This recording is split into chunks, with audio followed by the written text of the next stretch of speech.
Welcome to my channel, and as you already know, I've been working on these engines, showing you different problems.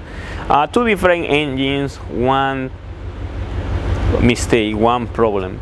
In this case, I have this engine, then I'm going to replace the crankshaft, and also I have this other engine, then I'm going to do the same, replacing the crankshaft. But the cause of the problem is different. That engine is because driver mistakes. You can watch that video there and you're gonna see the sequel of videos that I have related to that problem. But in the case of this engine, the problem goes a little different. As you can see, that engine, the crankshaft is out, and we're going to replace it. And we're gonna do the same on this engine. The same, we're gonna replace the crankshaft, but on this one goes in a different way. In this one, what happened, then a mechanic did a mistake putting things together, causing a problem to the engine, and we didn't know the cause of the problem. And I was curious to know why this engine had a problem, because many of you asked me in many comments why the D15 engines just they get stuck or they get frozen after major overhaul or after replacing the main bearings. So I think I have the answer, and I hope this is going to be helpful for you. In this case, this engine had the same issue. Not only what is the rod bearings got damaged, but also the main bearings, which means that the main bearing spun on the main bearing cap, causing a damage to the block. And this is why this problem is different, because on the closet other engine we have only a damage on the connecting rod, and that's it. The rest of the bearings are fine. There is only one connecting rod with damage. In this case, we have more than one bearing with a damage, and we have a main bearing with a damage. We have rod bearings with damage, and we have a main bearing with a damage.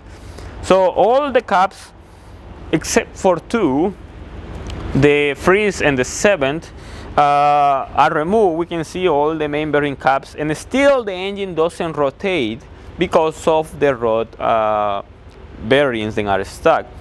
And to give you an example of what happened to this engine, this is the proof of what happened to the engine. The main bearing just like didn't resist the friction of the crankshaft and start rotating along with the crankshaft, and that's the reason why we have this much damage on both sides, because it rotates. But anyway, this is the example of the good bearing. See, this bearing is still in a good condition, but it is damaged already because of the excessive amount of material contamination then was coming from these other bearings. So as I say, this engine is going to have a different type of repair than the other engine, because in the other engine we are going to replace the crankshaft and some other components because of the mistake that happened to it, but the engine block is going to be reused. In this case, this engine, we cannot reuse what is the engine block. The engine block has to be replaced because the bearing already damaged the main bearing caps, causing damage to the engine block, and now we cannot reuse it anymore. So what you can do when something like this happens, that will be a good question for you if you don't know what to do. So what you can do when something like this happens is this. You can actually take this engine to machine shop, and they can actually fix that main bearing cap and the engine block to reuse it. They can do that, but you also can't replace the engine block. You can buy a used or a new engine block, which is going to be more expensive, but that way you can have a good engine block. There is two options you can do, and either of the options you take, you have to have one thing on your mind. then you have to replace the crankshaft. The crankshaft has to be replaced with a new one no matter what, unless they fix that one. But if they fix that one, they have to cut it, and if they cut it, they have to use an oversized bearing to compensate the damage or the wear that was done to the crankshaft and the engine block to repair the problem that this one had. So as you can clearly see by doing this video, is that we have different problems, and one solution then is replacing the crankshaft. It's the same solution we're gonna do in both engines, but the problem is completely different. One problem has nothing to do with the other problem. These problems are caused by different natures, but the solution is going to be the same, replacing the crankshaft, except for this one, then we have to remove the engine block and get it fixed or repaired. And on that one, we just have to replace the crankshaft and start working, start putting everything together. But this is what happened when mechanic don't do a right job. For some reason, the mechanic didn't pay attention. I know sometimes you are in a rush working, or simply it is late and you just wanna get done with the job, and problem like this could happen. But it is better to spend a little more time sometimes to repair, to prevent problems like this, because once this problem is done, it is a lot of money to fix it. It doesn't matter who pays. It could be you, could be the driver, could be the owner operator, could be whoever then pays.